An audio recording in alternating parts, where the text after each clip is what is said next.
Welcome to the channel. Are we very close to reaching 1,000 subscribers? I count on your subscription and your like. Alphonso Davies to Real Madrid. Los Blancos are making a rare transfer mistake by targeting Bayern Munich's electric left-back. The defender may be an elite player, but the Spanish giants shouldn't spend too much to add him to Carlo Ancelotti's squad. The world saw what Alphonso Davies did in August 2020. First, he became Lionel Messi. He then pushed the ball around Arturo Vidal. Next came Nelson Semedo, then Gerard Piqué and Clement Lenglet. The whole thing ended with an incisive layoff for Joshua Kimmich, who kindly scored from 6 yards out. That said, Davies eliminated almost half the Barcelona team to score the killer fifth goal in Bayern Munich's 8-2 Champions League quarter-final defeat. This was almost 4 years ago, and it has been widely assumed that Davies has remained at that level ever since. After all, how can such a good, young and audacious football player do this to a Barcelona team that is now not one of the best in the world? He broke the internet. Surely the world must now be his. Things have not been so simple. Davies did indeed enjoy his moments, and there is no doubting their quality. But consistency, at least at elite level, has been difficult to achieve. Given this, it is strange that Real Madrid have been interested in Davies for so long. Talk of a potential transfer has only intensified recently, with Los Blancos now keen to sign the Canadian fullback, even reaching a verbal agreement to bring him to the Santiago Bernabéu this summer or next. But in a rare turn of events, it would seem like a bad idea for a club that has thrived in the transfer market over the last 3 years. Davies is an excellent footballer and could still be an elite player, but he is not the heavy investment that Carlo Ancelotti's team needs. Davies has reportedly wanted to leave Bayern for some time now. The Canadian winger was at his best under Hansi Flick in 2021 and has struggled to regain that form since. The uncertainty over their future appears to be linked to the end of the 2022-23 season, when Bayern won the league on the final day, with a late Jamal Musiala goal securing an 11th consecutive Bundesliga title following Borussia Dortmund's infamous late collapse season. Musiala's heroics, however, did little to protect important figures at the club. The resignations of CEO Oliver Kahn and sporting director Hassan Salihamidzic were announced minutes after the final whistle. None of them were allowed to take part in Bayern's title celebrations, much to Kahn's public chagrin. Negotiations over contract extensions in Bavaria have since slowed down. It would appear to leave Bayern with widespread problems, with Davies, Kimmich, Musiala, and Leroy Sané all on deals expiring in 2025. All four are key players for this team, and there has been no concrete move to keep any of them around longer. It is against this backdrop that exit talk surrounding Davies has grown. The left-back's outspoken agent did little to quell suggestions that he would be honored to wear Madrid's white, while Davies' vague platitudes failed to reassure interested parties. I feel very comfortable here. I play in an incredible team. It's one of the best clubs in Europe. I stay focused and give everything for the team and our fans. This appears to represent a big change from the wide-eyed former Vancouver Whitecaps winger who showed up in Munich in 2019, joining Bayern for an MLS record $22 million, £17 million. Securing his place after being converted from left-back to attacking left-back, a change prompted by injuries elsewhere. Worked perfectly. Davies, then still a teenager, won the Bundesliga in the 2019-2020 season. He scored 8 goals in 24 appearances in the German top flight and added 5 assists in cup competitions.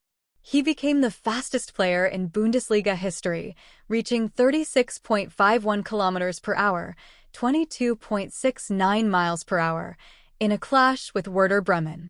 Then came that remarkable assist, and the performance that accompanied it, against Barca. All of this resulted in the Bundesliga Rookie of the Season award, Team of the Season honors, and a place in FIFA Pro World 11 for the rest of the year. The world-class conversations began and never lost momentum. 2 difficult years. Since then, however, Davies has struggled. After enjoying another good run with a Bundesliga-winning team, a series of health problems halted his career. In January 2022, the left-back tested positive for COVID-19 and began experiencing consistent chest pain. A series of medical tests revealed that Davies had developed myocarditis, a rare but possible complication of contracting the disease. For a brief period, it looked like he would never play football again. That was really scary, especially because the doctors are saying they don't know how long I should be out, he said. At that time, I had doubts whether I would still be able to play football, but in the end, everything worked out. I'm happy and grateful that the doctor took such good care of me. I'm happy to be able to return to the field. Davies returned to the fray in April, but the Bavarian season was already over by the time he returned to the field. Things got even more complicated in the 2022-23 season. He was on the wrong end of a Jude Bellingham boot in October and he suffered a skull contusion that ruled him out for a short period.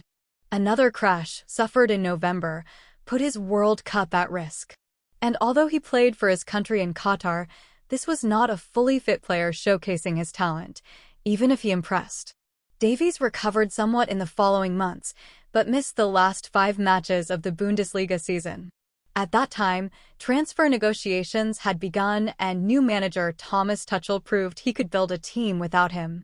Madrid rumors. Los Blancos have been tracking Davies for some time, but it was his displays at the World Cup, when Canada were defeated by more experienced teams, that really impressed scouts. There had reportedly been Spanish interest for some time, with Davies himself claiming he could have been a Barca player, only for Joan Laporta to cancel the deal due to Davies' nationality. He would seem to open the door for Madrid to attack. This feels very much like an old Real Madrid transfer, with Davies arguably one of the best in the world in his position. He's on top of his game, marketable and exciting. Los Blancos don't make Galacticos anymore, but if they wanted a statement signing, as much as a left-back can be, then this is their man. Davies would apparently also be open to a change. Bayern is in a kind of transition period. New sporting director Max Eberl has promised to begin contract negotiations with the fullback, as well as some other high-profile names, but change is ongoing. Tuchel is expected to leave at the end of the season, and a new coach would undoubtedly bring new ideas and systems of his own. If ever there was a time for Davies to leave, with a reason to do so, then this is it. Fullback depth in Madrid. It is then from Madrid's perspective that this all becomes a little complicated. Los Blancos, after appearing superficially at left-back just 12 months ago, have established the position this season. At that time, Ferland Mendy was unable to stay fit and Eduardo Camavinga was forced to play there, largely due to his string of strong performances in France's World Cup place. It's something he openly disliked, but was undeniably effective at. Camavinga, however, would never be a long-term option in the position. It made sense, then, that Real would look for a world-class option to replace the struggling Mendy and allow the Frenchman to play as a midfielder. Now, however, things have changed. Mendy enjoyed a period of fitness, adapting effectively to the position. He is not particularly impressive in an attacking sense, but provides cover for the exciting Vinicius Jr., while his defensive skills have been invaluable. He will never be attractive, but he has become a near-perfect fit for this team. Fran Garcia has also shown glimpses since his return to the club and is more than just a constant substitute. Real's concern must be on the other side of the defense, where right-backs Dani Carvajal and Lucas Vázquez are aging. In short, Real Madrid don't need Davies. Money better spent elsewhere. Los Blancos' transfer policy has changed in recent years. They still spend a lot on big names, but prefer to invest in players who have not yet reached their peak. They broke the bank first for Aurelien Tchouaméni and then Jude Bellingham, and paid dearly for Endrick. But all 3 signings are, in a way, a good deal, even if Tchouaméni hasn't fully settled in yet and Endrick is still technically a Palmeiras player. And this summer, they'll have to step it up even more. They have already reportedly agreed Kylian Mbappé on a 5-year deal, complete with one of the biggest signing bonuses in the history of the sport and a handsome base salary too. It's up to PSG to negotiate a deal with their star to get an additional transfer fee from the Spanish giants, but this is still an immense financial commitment, even if not paying another club. Endrick won't come cheap either, with installments on the remainder of the deal still due in the coming months. Maybe they feel there is value to be found here. If Davies really does force his way out and demands that the Bavarians sell him now, then he will certainly be available for a price below the exorbitant amount he should actually cost. This may not be an extravagant waste of money, but cheap mistakes are still mistakes. Davies wowed the football world with a magical assist almost 4 years ago and has since proven he can play at a high level. But for a Madrid team that is spending big elsewhere and isn't desperate for a left back, then the Canadian doesn't look like the right way to go this summer.